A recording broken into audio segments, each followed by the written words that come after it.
بسم اللہ الرحمن الرحیم اعوذ باللہ من الشیطان اللعین الرجیم بسم اللہ الرحمن الرحیم وبہ نستعین وہو خیر ناصر ومعین۔ عزیز طلاب کرام، جیسا کہ آپ سب آگاہ ہیں، ہماری گفتگو چل رہی ہے مقصد رابعہ میں، جس میں ہم بحث کر رہے ہیں کہ امام کے اوپر نص ہونا واجب ہے۔ جب ہم بحیثیت اس بات کے کہ ہم نے یہ نظریہ قبول کیا کہ امام کے لیے ضروری ہے کہ اس کے اوپر نص ہو، اگر نص ہو تو وہ امام ہے، ورنہ نہیں ہے۔ کیونکہ نص اس لیے ہم واجب قرار دیتے ہیں کیونکہ اس کو منسوخ کرنے کی صلاحیت عوام کے پاس موجود نہیں ہے، لوگوں کے پاس یہ صلاحیت اور استعداد اللہ نے ان کو نہیں دی ہے۔ جب اللہ کی ذمہ داری ہے کہ کسی بندے کو نصب کرے تو اللہ کے اوپر یہ بھی لازم ہو جاتا ہے کہ اس شخص اور فرد کو معین طور پر دکھائے تاکہ لوگ کو یعنی لوگوں کے لیے اضلال و ضلال یعنی گمراہی میں ڈالنا یہ لازم نہ آئے، تاکہ لوگوں کے لیے ہدایت کا راہ واضح ہو جائے۔ اسی کو ہم نص کہتے ہیں کہ اللہ یا اللہ کے حکم سے اس کا رسول کسی کو معین کرتا ہے کہ فلاں یہ فرد میرے بعد جانشین اور خلیفہ ہے۔ اب اللہ کی طرف سے نصب ہونے کے کئی طریقے ہیں، منسوخ ہونے کے ان میں سے واضح طریقہ یہی ہے۔ اب ہم جب اس بات کو دعویٰ کر چکے ہیں اور اپنے دعویٰ کو دلیل کے ذریعے سے ثابت بھی کر چکے ہیں، تو بطور شواہد ہم کچھ آیتوں اور روایات یعنی احادیث ثابتہ، احادیث معتبرہ کو پیش کریں گے، جن میں سے بعض کی حد تواتر تک روایت کی حد پہنچتی ہے۔ تو مجموعی طور پر یہ کہا جا سکتا ہے کہ ان آیتوں سے یہ چیز ثابت ہو جاتی ہے، یہ واضح ہو جاتا ہے کہ امام ائمہ یعنی جن کا اہل تشیع دعویٰ کرتے ہیں کہ یہ ہمارے امام ہے اور وہ دلیل پیش کرتے ہیں، وہ حقیقی ائمہ ہے اور وہی رسول کے جانشین ہے، کیونکہ اس کے اوپر آیات کریمہ بھی ہے اور احادیث نبوی یعنی سیرت بھی اس کے اوپر دال ہے۔ بس انہی کا موقف صحیح اور حق ہونا ثابت ہو جاتا ہے۔ تو انہی کے ذہن میں جو ہم پیش کر رہے تھے کہ آیتیں، ان آیتوں میں سے آج تیسری آیت ہے کہ اس آیت کریمہ میں اللہ تعالی فرماتا ہے وَمَا كَانَ اللَّهُ لِيُعَذِّبَهُمْ وَأَنْتَ فِيهِمْ۔ سورہ انفال آیت نمبر 33 فرماتے ہیں کہ لیکن جب تک اے پیغمبر تم ان کے درمیان ہو اللہ ان پر عذاب نہیں بھیجے گا۔ اس آیت کی تفسیر میں یہ چیز بیان کیا گیا ہے کہ ائمہ اہل بیت ہی زمین والوں کے لیے امان اور خدا کے غضب سے بچنے کا ذریعہ ہے۔ اس کے اوپر کیا شاہد ہے کہ اس آیت سے یہ مراد ہے وَأَنْتَ فِيهِمْ سے مراد صرف ذات رسول نہیں بلکہ رسول صلی اللہ علیہ وآلہ وسلم کے ساتھ ان کے اہل بیت بھی مراد ہے، یعنی آپ سے مراد آپ کی جانشین یعنی آپ کے اہل بیت بھی جب تک اس امت میں ہیں، جب تک دنیا میں ہے، دنیا پر غضب اور عذاب الہی نازل نہیں ہوگا۔ اور اس کی واضح دلیل یہی ہے اور یہ دعویٰ کی مطابقت بھی ہے کہ ائمہ اہل بیت جب تک قیامت نہ آئے اس وقت تک یہ اہل بیت اور یعنی اولاد رسول باقی رہے گا، اور جب یہ باقی رہیں گے تا قیامت تک، اور یہ جانشین ہوں گے اہل بیت رسول اللہ صلی اللہ علیہ وآلہ وسلم کے۔ اور یہ دوسری جو روایات جن میں کہتی ہے کہ قرآن اور اہل بیت کبھی جدا نہیں ہوگا، وہ بھی اسی چیز کی اوپر واضح دلیل ہے کہ جس طرح قرآن دائمی ہے اور تا قیامت تک رہے گا، اسی طرح اہل بیت بھی رہے گا۔ تو اس کے اوپر شاہد بہت زیادہ ہے، روایت بہت زیادہ ہے، جیسے کہ ہم قول نقل فرق کر رہے ہیں کہ ابن حجر عسقلانی محقق اپنی کتاب الصواعق المحرقہ میں لکھتے ہیں کہ اہل بیت نبوی یعنی اہل بیت نبی الآیت السابعة قوله تعالی وما كان الله ليعذبهم وأنت فيهم أشار إلى وجود ذلك المعنى في أهل بيته وإنهم أمان لأهل الأرض كما كان هو أمانا لهم وفي ذلك أحاديث كثيرة وفي رواية صححها الحاكم على شرط الشيخين. اس میں ابن حجر عسقلانی فرماتے ہیں کہ اہل بیت نبوی کی شان میں نازل ہونے والی آیتوں میں سے 7ویں آیت یہی سورہ انفال کی آیت ہے کہ وما کان اللہ لیعذبہم وانت فیہم والی آیت. یہ آیت اس بات کی طرف اشارہ کرتی ہے کہ اس آیت میں امان ہونے والی جو صفت جس کو رسول یعنی جو رسول کے اندر موجود تھی وہی صفت اہل بیت رسول صلی اللہ علیہ وآلہ وسلم میں بھی پائی جاتی ہے. اور جس طرح خود رسول صلی اللہ علیہ وآلہ وسلم زمین والوں کے لیے امان تھے اسی طرح اہل بیت بھی زمین والوں کے لیے باعث امان ہے. اور اس بارے میں بہت سی احادیث موجود ہیں. امام بخاری اور امام مسلم کی طرف سے صحیح حدیث قرار دینے والی شرائط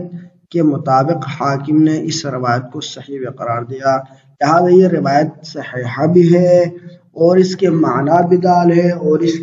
روایت کے مفہوم کی مطابقت دعویدار بھی ہے. یعنی اہل تشیع جیسے کہ دعویٰ کرتے ہیں کہ تا قیامت تک آل رسول باقی رہے گا، اہل بیت باقی رہے گا. اور خود رسول کے دوسرے فرامین جن میں کہا جاتا ہے کہ قرآن اہل بیت کبھی جدا نہیں ہوگا یہاں تک کہ حوض کوثر میں میرے پاس پہنچیں گے. تو یہ ساری چیزیں اس بات کے پر دال ہے کہ جی وانت فیہم میں رسول صلی اللہ علیہ وآلہ وسلم اور اس کے ساتھ ساتھ اہل بیت رسول بھی مراد ہے. تو جس طرح رسول ہادی ہونے کی وجہ سے اللہ کے ہادی ہونے کی وجہ سے وہاں پر عذاب نازل نہیں ہوئی تھی اسی طرح آپ کے جانشین بھی اللہ کی طرف سے ہادی اور منتخب ہیں تو ان کے ہوتے ہوئے بھی اہل ارض پر کبھی عذاب نازل نہیں ہوگا. اس کے بعد کہ جس میں رسول صلی اللہ علیہ وسلم نے فرمایا تھا یعنی یہ روایت اس میں یعنی جس میں رسول ایک اور روایت کی جس میں رسول صلی اللہ علیہ وسلم نے فرمایا تھا کہ ستارے زمین والوں کو غرق ہونے سے امان میں رکھتے ہیں جبکہ میرے اہل بیت امت کے لیے آفات سے امان کا موجب ہے. اور جب بھی عرب کا کوئی قبیلہ میری اہل بیت کی مخالفت کرتا ہے وہ آپس میں اختلاف کا شکار ہو جاتا ہے اور وہ پھر سارے شیطان کا گروہ بن جاتے ہیں. اس طرح کر کے انہوں نے تفسیر اور توضیح پیش کی ساتھ ساتھ امام حاکم کے قول کو بھی یہاں پر نقل کیا جیسا کہ اس کا حوالہ ہم آپ کو پیش کر رہے ہیں الصواعق المحرقہ ابن حجر عسقلانی کی صفحہ نمبر 233. باب ہے فضائل اہل بیت نبوی کے بارے میں جو باب ہے اس کی فصل اول جس میں اہل بیت علیہ السلام اور صحابہ علیہ السلام کے بارے میں وارد ہونے والے آیات ذکر ہے. اس کی طبع دار کتب العلمیہ نے کیا ہے سنہ 1420 یعنی 1999 میں جو کہ بیروت یعنی لبنان میں چھاپ ہوئی ہے. اور اس کے ساتھ ساتھ مستدرک علی الصحیحین حاکم نے شاپوری کی جلد نمبر 3 صفحہ نمبر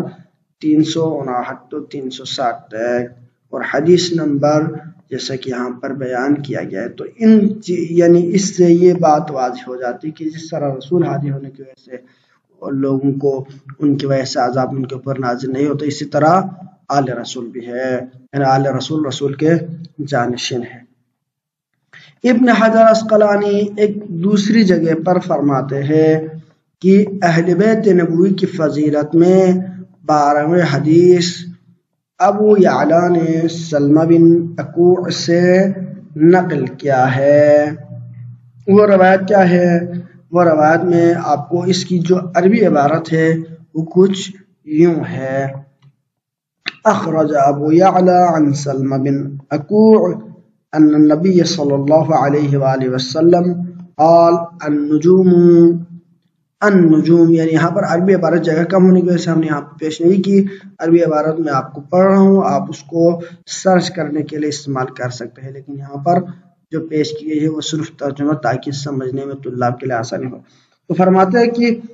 ان النبی صلی اللہ علیہ وآلہ وسلم قال النجوم امان لأہل السماء وأہل بیتی امان لامتی، یعنی نجوم اہل آسمان کے لیے امان ہے تو میری اہل بیت میری امت کے لیے امان ہے. صواعق محرقہ صفحہ نمبر 283 میں، جیسے کہ یہ حوالے سارے ہم نے ابھی بھی پیش کیے. تو یہ چیز اس سے بھی واضح ہو گئی کہ اس میں یعنی صفحہ نمبر 283 باب وہی باب ہے جس کو ہم نے پہلے کیا، اور سارے تب اور حوالہ جات وہی ہے جو ہم نے پہلے پیش کیا ہے. اس میں ایک چیز مد نظر رکھنے کی ضرورت ہے کہ اس حدیث کو اور بھی بہت سارے کتب میں نقل کیا گیا ہے، یعنی وہاں پر بھی آئے ہیں، جیسے کہ ذخائر العقبہ میں، یعنی فی مناقب ذوی القربہ میں علامہ محب الدین احمد بن عبداللہ الطبری رحمۃ اللہ علیہ نے اس کو ذکر کیا ہے. اس کے علاوہ اس کی طبع بھی بیروت سے ہے، اور اس کے علاوہ کنز العمال علامہ متقی ہندی نے اس کو پیش کیا ہے، اس کی کتاب فضائل اہل بیت، اس میں یہ چیز آئی ہے، لیکن اس میں یہ چیز پیش نظر رہنے کی ضرورت تھی کہ اس کی تحقیق محمود عمر الدمیاطی کی ہے، لیکن اس کی طبع بھی وہی بیروت سے ہے. تو اس روایت میں بھی اس چیز کو واضح کیا گیا کہ ائمہ اہل بیت کی مثال جس طرح چاند کے ذریعے سے لوگ ہدایت دیتے، اسی طرح یہ ائمہ اہل بیت بھی ہادی ہے اور لوگوں کو گمراہی اور ضلالت اور اندھیرا سے، جہالت کے اندھیرے سے نجات دلاتے ہیں. یہ چیز صرف انہی سے نہیں ہے بلکہ اس کے علاوہ حاکم نیشاپوری نے جابر اور محمد بن منکدر سے نقل کرتے ہوئے کہا کہ قال رسول اللہ وإنه لعلم للساعة فقال النجوم امان لأهل السماء فإذا ذهبت أتاها ما يوعدون وأنا امان لأصحابي ما كنت فإن ذهبت أتاهم ما يوعدون وأهل بيت امان لي امتی فاذا ذهب اہل بیت اتاهم ما یوعدون. یعنی اس روایت کے اندر اگر آپ اس کو اگر پیش کرنا چاہیں تو کتاب تفسیر یعنی تفسیر سورہ دخان کی جو تفسیر کے اندر اس آیت کے ذیل میں پیش کیا گیا ہے، اور کتاب معرفہ صحابہ ذکر مناقب ابی ایوب کے ذیل میں یہ چیز آیا ہے. اس کی بھی یعنی تحقیق محمود مترجی ہے انہوں نے کیا ہے، اور اس کے علاوہ کنز العمال میں بھی روایت آئی ہے، اور کتاب الفضائل میں بھی یہ روایت آئی ہے. تو اس کے علاوہ مختلف کتب میں یہ روایت جو ہم نے ابھی پیش کی جس کی عبارت وہ بھی نقل ہوئی ہے. اس کے علاوہ ابن حجر عسقلانی نے اہل سنت کے بعد علماء سے نقل کرتے ہوئے یہ بھی لکھا ہے کہ قوله ان اللہ لما خلق الدنیا بأسرها من اجل النبی جعل دوامها بدوامه ودوام اهل بيته لانهم يساعونه في اشياء مر عن الراد بعضها ولانه قال في حقهم اللهم انهم مني وانا مني. یعنی اس کا میں آپ کو حوالہ دیتا ہوں صفحہ نمبر 233 صواعق محرقہ ابن حجر عسقلانی کی باب 11 فضائل اہل بیت کے اندر، اور الفصل الاول فی الآیات الواردۃ فیہم، اس میں یہ چیز آپ دیکھ سکتے ہیں. تب اس کی 1999 بیروت سے ہے. اس کا ترجمہ آیت کی روایت کی ترجمہ کچھ یوں ہے کہ جب اللہ تعالیٰ نے اس پوری دنیا کو حضرت نبی اکرم کے خاطر خلق کیا تو ان کے دوام و بقا کو رسول صلی اللہ علیہ وسلم اور ان کے اہل بیت اور عطرت کے بقا کے ساتھ مربوط کر دیا. یعنی نہ صرف رسول کی بقا کے ساتھ بلکہ ان کے اہل بیت کی بقا کے ساتھ اس دنیا کے بقا کو لازم کر دیا. یعنی جب تک اہل بیت اس دنیا میں ہے تو اس وقت تک یہ دنیا ختم نہیں ہوگی، لیکن جب اہل بیت اس دنیا سے چلی جائے تو اس صورت میں قیامت آ جائے گی. کیوں رسول اور اہل بیت مساوی ہے؟ کیونکہ رسول اکرم کی اہل بیت و عطرت بعض اشیاء میں نبی کے مساوی ہے، اور جن میں سے بعض کو راضی نے پہلے نقل کیا، اور اس کی وجہ یہ ہے کہ خود رسول صلی اللہ علیہ وسلم نے اپنی اہل بیت و عطرت کے حق میں فرمایا تھا کہ میری اہل بیت مجھ سے اور میں اہل بیت سے ہوں. تو لہذا اس سے بھی یہ بات واضح لازم ہو جاتی ہے یہاں پر اس آیت میں مراد کیا ہے؟ اہل بیت علیہ السلام ہے، اور اس کو ابن حجر نے علماء اہل سنت سے نقل کیا ہے۔ اس کے علاوہ امام احمد بن حنبل نے حضرت علی علیہ السلام سے نقل کرتے ہوئے لکھا کہ رسول صلی اللہ علیہ وسلم نے فرمایا النجوم امان لاہل السماء اذا ذهبت النجوم ذهب اهل السماء واهل بيتي امان لاهل الارض فاذا ذهب اهل بيتي ذهب اهل الارض۔ فضائل امیر المؤمنین، فضائل صحابہ کے اندر امام احمد بن حنبل کی کتاب فضائل امیر المؤمنین علی بن ابی طالب ہے، اس کی صفحہ نمبر 356 پہ ہے، حدیث نمبر 259۔ اسی طرح تحقیق اس کی ہے حسن حمید السید لیلا نے، اور اس 1425 میں چھاپ ہوئی ہے۔ اسی طرح صواعق محرقہ میں بھی ہے، اور اس کے علاوہ ظاہر العقبہ میں آپ اس روایت کو دیکھ سکتے ہیں علامہ محب الدین احمد بن عبداللہ الطبری کی، اور ینابیع المودہ علامہ سلیمان کی کتاب، اس میں بھی آپ دیکھ سکتے ہیں۔ تو ان تمام میں یہ روایت نقل ہوئی ہے کہ اہل بیت جب تک دنیا میں ہے اس وقت تک یہ دنیا باقی رہے گی، جب اہل بیت چلے گی تو دنیا ختم ہو جائے گی۔ اس کے علاوہ روایت اگر نقل کی گئی ہے، جو روایت مختلف اس آیت کے ضمن میں، اس آیت میں انت فیہم سے مراد رسول صلی اللہ علیہ وسلم کے ساتھ ساتھ اس کی اہل بیت بھی ہے، اور بعض روایت میں اس کی علت بھی بیان کی گئی ہے۔ تو رسول اور اہل بیت مساوی ہے بعض چیزوں میں، یعنی جس طرح رسول ہادی ہے اسی طرح اہل بیت بھی ہادی ہے۔ جس طرح رسول کی وجہ سے اس دنیا میں عذاب نازل نہیں ہو رہی، اسی طرح اہل بیت کے ہونے کی وجہ سے بھی عذاب نازل نہیں ہوگی۔ تو ان تمام چیزوں سے یہ بات واضح ہو جاتی ہے کہ اہل بیت علیہ السلام اللہ تعالیٰ کی طرف سے منصوص ہے، ان کو ہدایت کے لیے نصب کیا گیا ہے، یہ امام ہے، اور جب تک یہ دنیا میں ہے دنیا والوں پر عذاب نازل نہیں ہوگی، اور یہ ان کی امامت کی بہترین دلیل اور ان کے امامت کے اوپر نص ہے۔ صلی اللہ علیہ سیدنا محمد و آلہ الطیبین الطاہرین۔